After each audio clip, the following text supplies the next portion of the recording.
Welcome back to Talk Tickers. It's Wednesday, January 21st, 2026.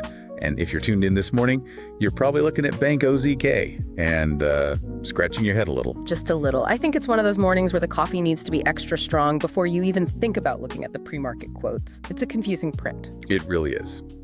We are, of course, talking about Bank OZK, ticker OZK. They dropped their Q4 2025 numbers, and the market's reaction was, well, immediate. The stock's down about 3.6%, hovering around $46. Yeah, and it feels like a classic show me story.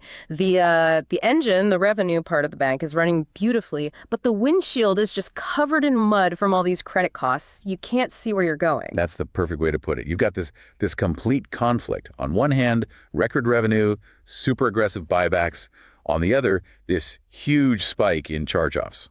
And the CEO, George Gleason, is basically telling you, get comfortable because 2026 is going to be another year of just working through this. Exactly. It's the income statement versus the balance sheet. And right now, the balance sheet fears are winning. So let's unpack it. Our job today is to figure out if this is a value trap or a serious opportunity. Let's start with the headline numbers. Okay, bottom line first, because that's where the miss was.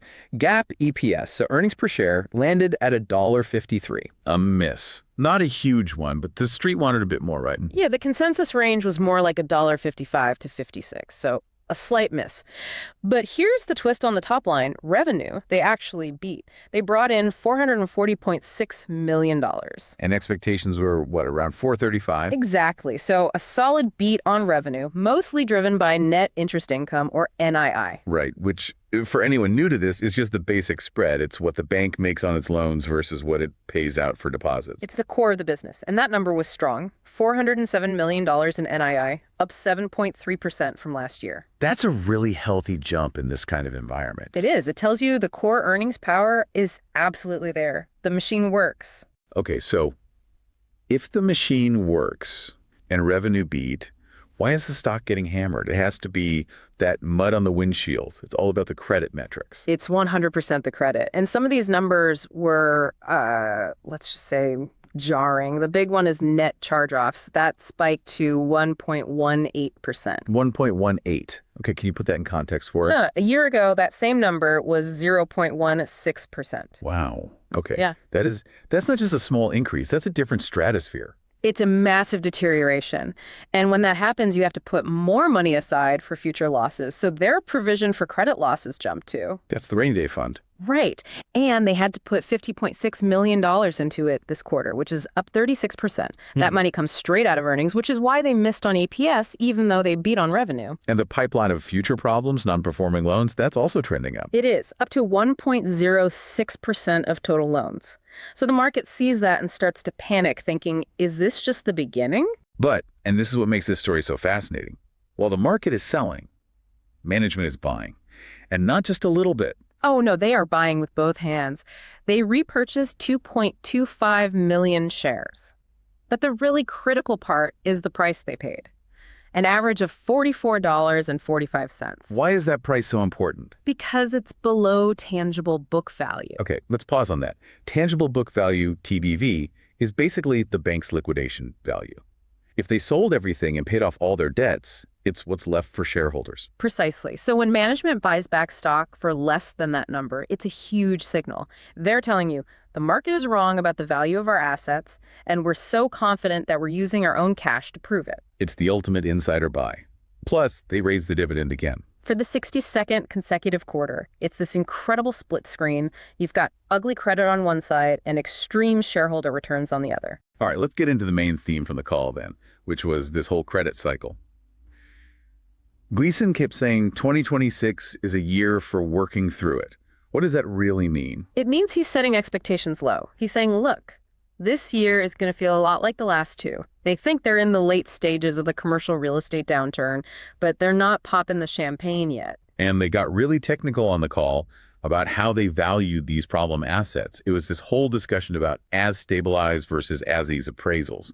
This feels like the key to understanding the charge-offs. This is absolutely critical. If you get this, you get their whole playbook. They used a property in Boston as an example. Okay, so what's the deal with the Boston property? So as long as the developer, the sponsor, is still paying interest and funding construction. As long as they're in the game? Right. As long as they pay to stay, OZK values that loan on an as-stabilized basis, which means they value it based on what the completed, fully leased building will be worth. The best-case scenario. The future dream value. Exactly. But the second that sponsor stops paying, the second they walk away, OZK flips a switch. The valuation immediately changes to as is. Which is, what can you get for a half-finished building in today's market? A fire sale price. A liquidation value. And that shift from future dream to current reality forces a massive immediate write-down on their books. That's the mechanic that drove that $50 million provision. So it's not that the building suddenly became worthless, it's that the accounting changed because the developer gave up. Precisely. It's the you don't pay, you go mantra. And when you go, the write-down is automatic. And I think this is what the bears are missing. The story they told about the Lake Tahoe development shows that a write-down isn't the end of the story. That was just incredible. Oh, the Tahoe loan is the perfect counter-argument. That loan has been on their substandard list since 2019, for 6 years. Most banks would have sold that for pennies on the dollar years ago just to get it off the books. Right. They would have taken the loss and moved on. But OZK plays the long game. They worked with the sponsor, they extended terms, charged fees, and just kept squeezing. And the result is kind of mind-blowing. To date, on that bad loan, they have collected $43 million in cash, in interest and fees. Okay, I want everyone to hear that again. They've collected $43 million. What's the current loan balance on the books? The current loan balance is $34 million. So they've already been paid back more in cash than the loan is even worth, and they still own the loan. Yes, they've already won. Everything from here on out is pure profit. It's a zombie loan that just keeps printing cash for them. It explains their entire philosophy. They don't panic and sell. They have the patience to extract value over time. Which leads right into the second theme, rumor control. Because there was a lot of chatter before the call that OZK was finally cracking and selling off distressed loans. Yeah, the fear was that this was the beginning of a fire sale, that they'd be dumping loans at 80 cents on the dollar. But what actually happened, they did sell a loan, right? They did. It was tied to the Lincoln Yards project in Chicago. But management was very clear. They sold it at par. At par. Meaning they got 100% of their money back. 100% of their principal, plus all the interest they were owed. It was not a distress sale. It was proof that even their supposedly troubled assets have liquidity at full price. A huge distinction. Okay, what about the scary property types? Life sciences and office. What's the view from inside the bank? It's definitely a tale of two cities. Life sciences, they admitted, is facing some serious headwinds. So lab space for biotech and research, what's the problem there? It's NIH funding cuts. The government money is drying up, so the startups that rent these labs are pulling back. Demand is just slow. It's taking a lot longer to fill up these new buildings. So that's a problem area. But surprisingly, they sounded almost bullish on office. I know, it was kind of shocking. They actually used the term green shoots. I haven't heard green shoots and office in the same sentence in years. It feels wrong. It feels very contrarian. But their thesis is all about a flight to quality. They're saying tenants are ditching their old, crummy buildings and moving into the brand new, high-end ones. And since OZK only finances the shiny new stuff, they're catching all that new demand. And they said refinancing liquidity is coming back too. Which is the most important part. If other banks are willing to lend on office again, it means there's an exit. Their borrowers don't have to default. Okay, let's shift gears to the third big theme. Yeah. The strategic pivot. They're trying to become a different kind of bank. We heard a lot about this CIB build-out. What is that? CIB is corporate and institutional banking. See, historically, OZK was a pure spread lender. They lend money, they collect interest. Simple, but it's very capital intensive and, as we're seeing, risky. Right, if a loan goes bad, you lose your capital. Exactly. So the pivot is toward fee income. They want to sell services to their clients, things like loan syndications, interest rate hedging, foreign exchange. So it's not just about lending the money anymore. It's about charging fees for all the services around the loan. It's about getting a bigger share of the client's wallet without putting more of their own capital at risk. But that's not cheap. And we saw that in the efficiency ratio, which is usually their claim to fame. It got a little worse this quarter. It did. The efficiency ratio just measures how much it costs to make a dollar of revenue. Lower is better.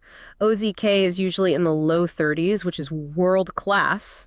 This quarter, it went up to 36.36%. Still an amazing number for a normal bank, but for them, it's a step back. It is. Management's defense is that this is the front-loaded cost of building that CIB business. You have to hire all the expensive bankers and traders first before they can start bringing in the fees. So spend money now to make more money later. And that later is really the key. They're pointing everyone toward 2027. Which brings us to guidance. What are they telling investors to expect in the meantime? Because 2026 sounds like it's going to be a grind. It does. They're guiding to mid-single-digit loan growth for the year, but they said it will be backloaded. Q1 will likely be pretty slow. The growth comes later in the year. So investors should probably brace for another messy quarter to start the year. It seems likely. And there's another thing to watch in the back half of the year. They have $350 million of sub-debt Okay. that switches from a fixed interest rate to a floating one in October. Ouch. So if rates are still high, their interest expense on that debt is going to jump. Potentially, yeah. They have the cash to just pay it off, but they were non-committal. It's a decision they'll have to make that will impact earnings. So the whole story is you have to look past this bridge year of 2026 and believe in the 2027 story. That's the entire bet. 2026 is for cleaning up the credit mess and building the new fee business. 2027 is when it all supposedly pays off. And that huge buyback below tangible book is management basically shouting from the rooftops, we'll make it to 2027 and it will be worth it. If you believe them, the stock is a bargain. If you don't, it's a value trap. All right. That brings us to my favorite part of the show. Time to take off the sensible analyst hats and put on the slightly unhinged hedge fund manager hats. I am ready. This is our not financial advice segment. Yeah. I have to say this. Please do not do this at home. This is for entertainment. But if you had to pitch a trade here, what is it? Okay, I call this trade the George Gleason Vulture Arb. The vulture arb. I like it. Sounds aggressive. What's the setup? The setup is that you realize OZK isn't just a bank right now. It's basically a distressed asset manager.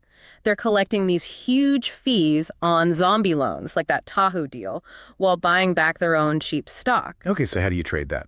It's a pairs trade. You go long bank OZK and you go short the life science developers. Ooh, that is deliciously vicious. It's pure logic. You're betting on the entity that holds all the collateral and all the leverage, and you're betting against the sponsors who are burning through cash, facing funding cuts, and literally paying OZK to extend their loans. So you're shorting the tenant who can't make rent, and you're long the landlord who is collecting late fees. You got it. Every extension fee a developer pays is a direct transfer of cash from your short position to your long position. It's a beautiful self-funding arbitrage. That is just devious. The developer is bleeding out, and the bank is just catching the cash in a bucket and using it to buy back its own stock. It's a harsh way to look at it, but that is the financial mechanic at play. What's the wild kicker? The wild kicker is that as long as the stock stays below tangible book, the bank just becomes a self-liquidating machine. They'll just keep buying in shares, shrinking the company, and increasing your ownership. They are paying you a dividend to wait for them to eventually own half of Chicago's new real estate. Foreclose on half of Chicago. What a phrase. All right, that is the vulture arb trade. Again, for the love of God, do your own research. Please. Okay, let's bring it back home. Quick recap for everyone driving to work. OZK Q4 2025. What are the key takeaways? Number 1, revenue beat but credit miss. The engine runs, but the windshield is dirty. 2, management is buying their own stock below its liquidation value. That's a massive vote of confidence. And 3, this is a pivot story. It's about getting through 2026 to see the fee income machine pay off in 2027. And it all comes down to whether you believe they can get there. Is that messy windshield going to get cleaned? Or is it going to shatter first? That's the question the market is wrestling with today. And it's probably going to be a bumpy ride until we get an answer. Well, that's all the time we have. Thanks for tuning in to this deep dive on Talk Tickers. Do your own diligence, and we will see you next print.